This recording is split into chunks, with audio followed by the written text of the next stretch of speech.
Hi creatives, it's Claire from Right Accounts, and in this video I'm going to be talking about some of the differences and some of my likes and dislikes for the main bookkeeping software providers. So if you're looking at the new financial year and have Get Bookkeeping sorted on your list, then deciding on a package is one step you will need to take in order to achieve that goal. But the number of options for bookkeeping softwares in particular can be overwhelming. So in today's video, I'm going to compare some of the big bookkeeping softwares and some of the aspects that you can use to help you choose between them to figure out what might be the right fit for you and for your business and your needs. Now, before I start, I just want to say this content has been specifically tailored to sole trader businesses in Australia. So if you're a solopreneur in Australia, then you're probably in the right place. If you're another type of small business, this content may still be useful, but just need to assess it against your own requirements. Now, I'm not going to cover every single feature of the three main ones because they're going to become quite repetitive. The main providers have a certain level, quite a high level, of similarity because there are accounting standards. Certain things need to be done in certain ways. It's the rules, it's the law, it's the legislation. So the main differences tend to occur in the pricing and inclusions of the packages, the look and feel of the software, and the operation. But this mostly is in the interface of the operations, not the fundamental accounting things that happen. So for example, if you want to record a partial payment, the method of how you achieve that in each software will be slightly different, but the ultimate impact on your bookkeeping will be exactly the same.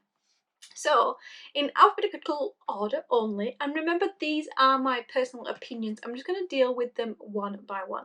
So the first big one, and I'm talking only big players today, is MYOB. So on price, MYOB is the most expensive in my opinion. Though if you have a significant payroll, it may work out it's not quite so much. But I'm not really considering payroll in this because it is for sole traders. But if you're talking, 10 plus employees, the pricing may then be worth considering a little bit further. My second criteria really is usability. So I found MYOB personally to be the most technical of the three softwares I'm going to look at in terms of that look, feel, and operation. It very much feels like a package for accountants, that technical accounting. I also find it quite dated in the way things look, and a lot of the things look like spreadsheets, which may appeal to some people, and I am a spreadsheet person and it doesn't appeal to me because I want a software. If I want to do it in a spreadsheet, I'd use a spreadsheet. My main annoyance with MYOB really is the pricing structure. They have 6 packages with lots of different inclusions, and they're not all the same, and they have account right, which is kind of separate, and it can get really quite confusing. And if you're looking for something, although it's easy to see where it is, the different inclusions in the different packages it's annoying. It annoys me. My favourite feature of MYOB, now I struggled to come up with the favourite feature. I've not used MYOB for quite a while now, and I'm actually pretty thankful about that. I don't remember when I kind of stopped using it that I had any wishes. I wish the new software did this that MYOB used to do. I like the icons in the menus, but that's kind of minor. I do like that it has the representation of the flow of transactions in the menu diagrams, but it's not something I'd be willing to pay a significant amount for.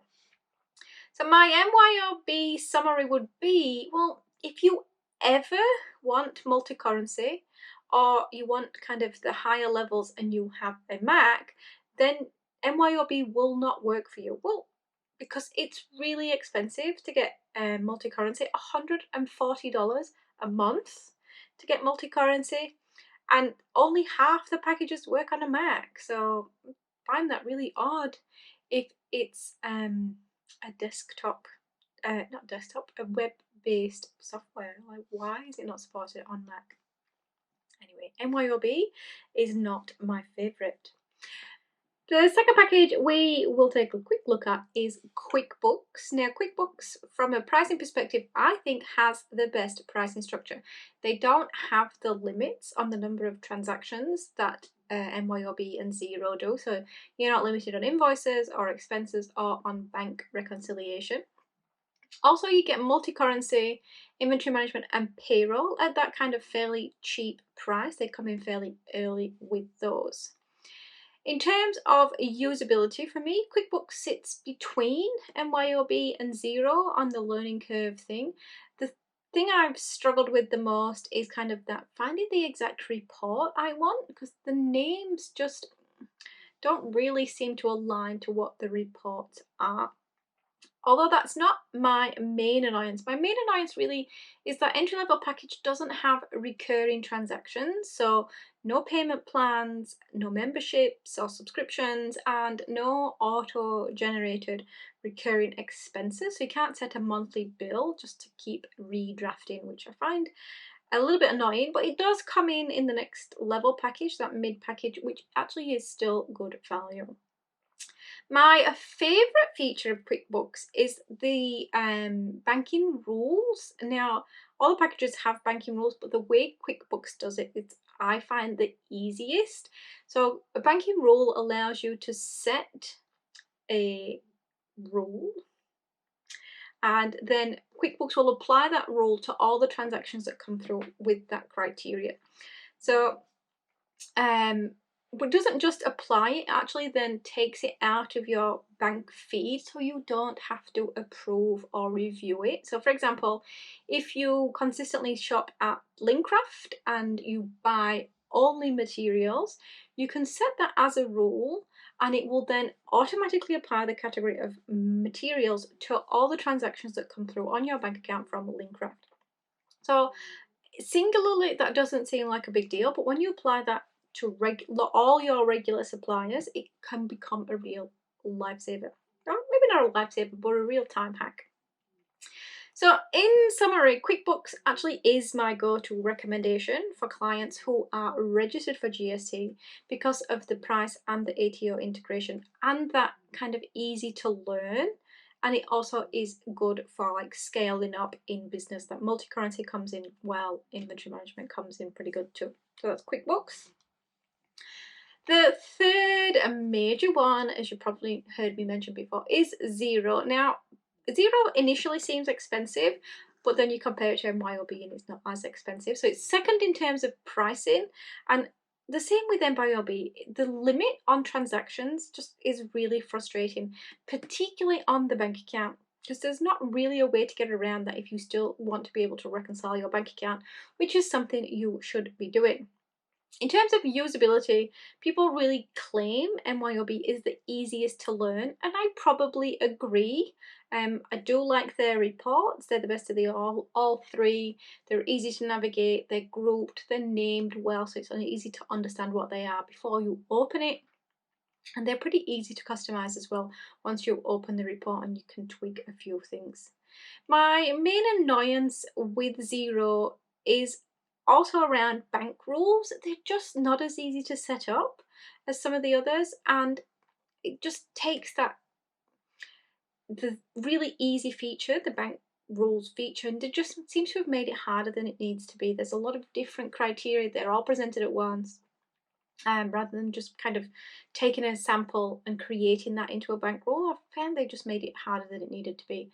And then the second kind of one that works in with this in bank is that there's a bulk feature, like a bulk categorized feature, but it doesn't come in until you have the mid-level package, the $50 a month package. So if you have lots of small transactions from the same supplier or the same sort of thing, say like you do a lot of travel, so there's a lot of petrol, or you buy lots of small materials from lots of different people, you have to do them one by one, and it just gets really annoying because you could just, if you could select a few and allocate them, it would be much easier. That's the bank bulk. edit, which does exist, but not in the cheapest package.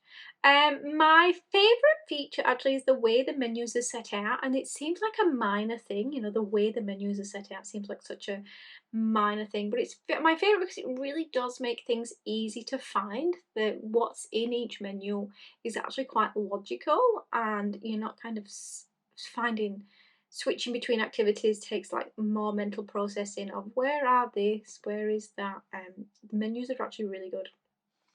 So in summary of Xero, I often describe Xero as the best at marketing, which is reflected in the price. It is a good option. They do have, you know, all the things you would expect them to have. It can be the easiest to use if that kind of appeals to you, but the price just makes it feel a little bit out of reach for a lot of my creative clients.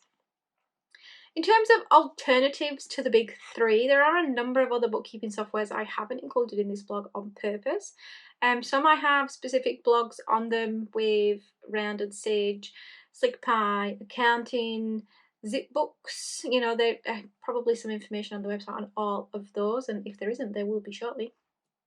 And others simply because I just haven't used them enough to be able to provide any useful information. You know, FreshBooks, Zoho Books, any of the American ones that I'm just never that convinced will be great for Australians.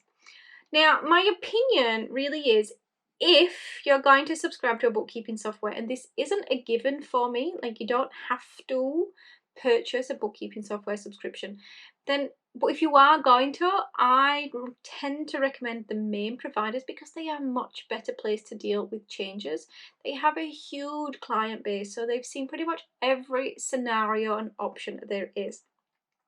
Also, if you're registered for GST, they link to the ATO, and they really do have that power of great integrations, either that they've developed or that they've partnered with companies and they've developed the integrations and tools. You know, that comes with that being a market leader, and much as supporting the underdog is normally, you know, my go-to ethos, in this case with financial legislation, compatibility, compliance, that certainty and stability is really important to me. So if any of these sound like they would be a good fit for you, my first recommendation would be to go to YouTube, look for an introductory video or how to do a specific thing you need to do, create an invoice, add an expense, do a bank reconciliation, whatever that sample thing is, and see if the look and feel appeals to you. Then I have a separate blog on getting the most out of a free trial, because that's the next step. So make sure you take a read of that or go and watch the video. And also dedicate a fair chunk of time to a free trial so you can get a good review. Now, the summary of all of this blog, all of this video, is there's not a huge why around choosing a package. There's not one I will just recommend to everybody. Even with QuickBooks, it's my favorite recommendation, but I do have some conditions on why I wouldn't recommend it, because it's a very subjective assessment, and nobody on the internet that doesn't understand your requirements should be telling you what to use. They can tell you what their favorite is, that's fine, because what one person finds easy to use will easily confuse another person. So it really is up to you to make that informed and conscious choice. If you've enjoyed the video, you can let me know with likes and comments. That really helps me out on the channel. You can subscribe to weekly, sometimes bi-weekly, business finance, small business finance content here. And otherwise, I hope to see you in another video.